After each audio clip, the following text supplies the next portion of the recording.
Atomfall has launched into early access today, and I'm going to give you a few tips to help you get the best start in the game.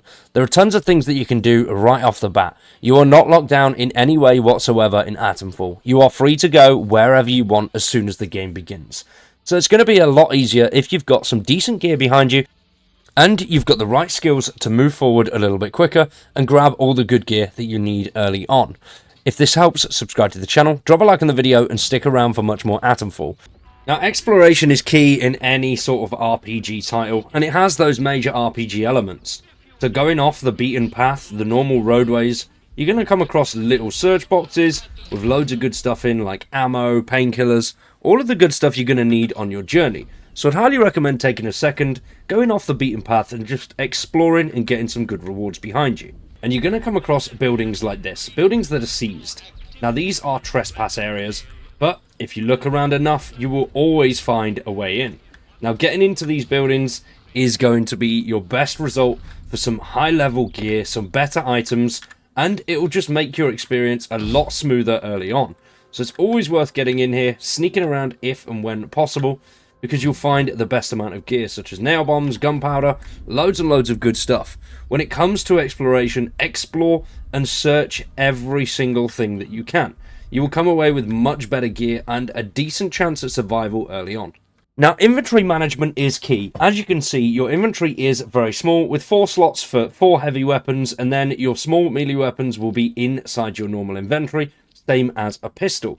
Those heavy two-handed ones will take up the 4 outer slots, and then the inner slots here, which relatively small, just 12 slots at the beginning. There is, as far as I'm aware, a way to upgrade these later down the line. I haven't got that far in the story myself yet, or got the perks to do so, but hopefully we can get a lot more in there, because early game, it can be very tedious. Things like recipes and salves, you can learn these and remove these from your inventory, so that's good. But when it comes to like bandages and stuff, none of it is stacking, so you are going to run out of room pretty damn quickly if you're exploring quite a lot.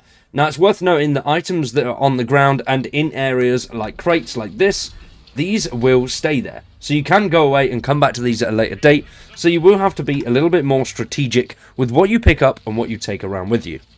Now, you're going to want to utilize traders as often as possible. These guys will always have some relatively good loot on them, and if you trade with them, what you trade with them will stay with them for a while.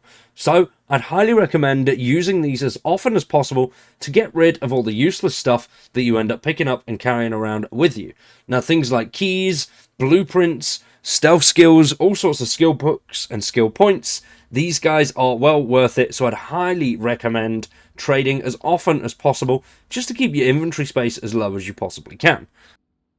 So when you get straight into the main map, you come out of this bunker here. You can go right up to the crash site. You will come across an enemy, but you don't have any weapons yet, so if you can take him out stealthily, it will work.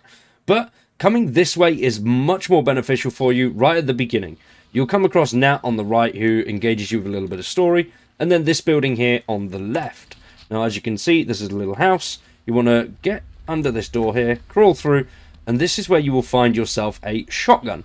This is the first firearm that you'll come across, and it'll help, because Nat is the friendliest guy that you're going to meet in this section. Once you've got through, it's going to be relatively tough. You'll find a shotgun in his hands with some shells on this table just here.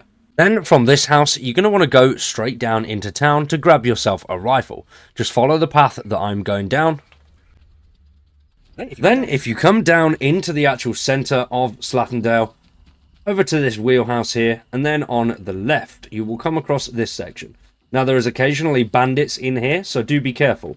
This building on the left is locked off, so you want to follow it round here, go all the way round, and then you'll be able to crawl in through this section here. Crawl through here, follow it round. There is a trap on the floor. Do be careful of that unless you've already got the trap skill, which I'd highly recommend as soon as possible. And then perched against this thing here, you will see a rifle and some ammunition on this bench. So I'd recommend getting those as soon as possible, and that'll give you a fighting chance if you want to take on the bandits in Slatendale. If not, you can just proceed straight on to the exit, which is just at the top here, following this main road. Then another vital piece of gear you'll need is the metal detector. which, if you haven't found one at the beginning, you can buy one from Molly by doing some trades with her. You'll need to come into contact with her very early game anyway. She is one of your first major clues as you come into Slattendale. Now, she is located at the back end of Slattendale, right next to the entrance to Wyndham Village. So early game, you will be coming this way anyway. This is a big open area filled with bandits and lots to explore, as you've just seen with me grabbing the 2 weapons. But Molly's camp is right here at the back, and this is where you'll be able to grab a metal detector through a little bit of bartering if you haven't already found one. Now, when you are exploring, you're going to come across loads and loads of bits of paper, and as you can see, they all end up to be something like this. These are open leads, all findings. There's loads and loads of stuff that you are going to find as you wander around Mother Yago, Scathermore, Interchange, the bakery, Captain Sims, loads and loads of stuff. And it's a good idea to keep on top of this as much as possible. Now, going into each location, it does give you a little bit of a hint as to how many unsolved leads are in that area. So going through each doorway, it will come up saying 2 leads, 3 leads, 5 leads, however many you've got in that certain section. So keep an eye on them and try and keep them to a minimum. I would not recommend, this isn't one of the games where you can just go around and gather as many quests as you can and then move on to the next section, because you will end up getting ballsed up and it's not going to end well. So try, if you can, and get through the leads as you find them, and it will help a little bit. Try and do the leads that are in your area first, just to sort of thin down on the amount that you get, because there is an absolute monumental amount of leads and paperwork that you'll find. Now, when it comes to combat, it is a pain in the arse. There is a lot of ways that you can go about it. I'd highly recommend trying on a bit more of a stealth or a sort of blunderbuss approach. If you can get rid of as many enemies as possible, as soon as possible, that's going to go down much better. These guys hit hard and they don't mess around. So I'd recommend taking things as stealthily as you can, if you can do that. If you've got better weaponry, then you will probably be okay. But you do have to be careful. The enemies are hard hitting and they pack a hell of a punch in a massive group.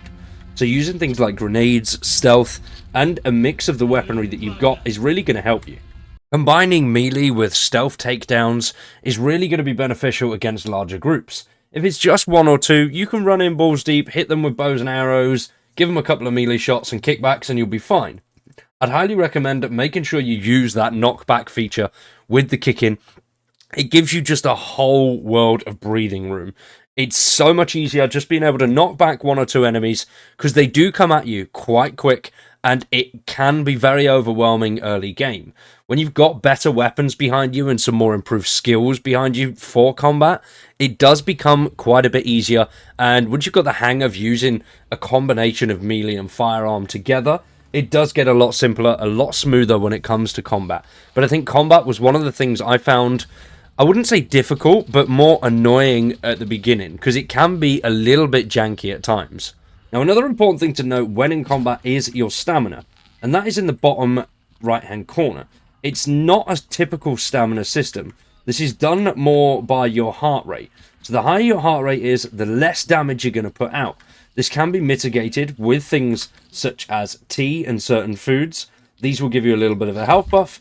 They'll also slow your heart rate down just to set it back to the normal, and then you can go get into combat again if you so wish. Now, these things are timed, so it's good to make sure you use them during combat and putting things on just before, because when in combat, if you pause the game or go in your inventory, it doesn't stop the enemies moving. So it took me a while to figure that out and remember it, but yeah, make sure you're not going through your inventory messing around whilst in a fight, because you will get battered. And when it comes to NPCs and interacting with the characters around you, there are many, many ways you can do this. There aren't really any tips for this, but I'd recommend, if you're going for a sort of normal playthrough, you try and be as civilized as possible. Everybody that I've met so far, bar a fair few, seem very aggressive towards outsiders, so trying to be as honest as possible tends to yield the best sort of rewards, because if you are a little bit aggressive, a little bit standoffish, people will just shut you down, and then there's no way back into that conversation again. So you do have to be careful with not annoying people early on. Do bear that in mind when you're running around, just chatting to everybody. If you're not really a cutscene person and you just want to get through those bits, just recommend taking a little bit more time when choosing responses. Like I say, if you are a little bit aggressive and you are a bit sarcastic, some people can just shut you out of conversation completely with that. So just be careful with how you approach certain situations. If you want to go balls to the wind and just shoot everybody to death, then, well, it doesn't really matter how you talk to them. Just shoot them. It's fine. You'll still come to a conclusion somehow. Now, there's also a bunch of skills that are going to really help you early on. Now, I'd recommend ones in the survival and melee category. Now, if you like a bit of melee combat, I'd definitely go for the kick stun duration. This means when you kick an enemy, it knocks them back and keeps them away from you for a few seconds longer than what they normally would be, which is really helpful when you're in amongst groups. Then, when it comes to survival, obviously charisma is going to be one of the better ones as soon as you possibly can get this. This requires 4 skill points, and skill points are quite difficult to get as you progress through. I will do a video on how you can get skill points. It's not just about leveling up. And charisma will allow you to get a better deal when bartering for items, which is definitely something that's very necessary early on. And then disarming traps. You're going to want to be able to disarm traps for one reason. It's going to keep you alive a little bit longer and stop alerting enemies to your presence. But it will also allow you to gather resources from these traps. Now, if you're doing a lot of crafting yourself Molotovs, bandages, and all that kind of good stuff, I'd recommend using it. And that brings us to our next point. Gather as many crafting recipes as you can. These things can be found everywhere. Burn salves, bandages, shivs, Molotovs, all of this stuff. You're going to need it as often as possible. And I'd recommend getting things crafted as soon as you can as well, because that'll just free up a little bit of space. You have more to trade with if you do want to trade stuff later on, and it allows you to pick up more items as you're progressing through, so you don't have to double back on yourself as often as you normally would. So those are just a few tips on how you can get a better start in Atomfall. Hopefully this has helped. If you've got any tips of your own, let me know in the comments down below.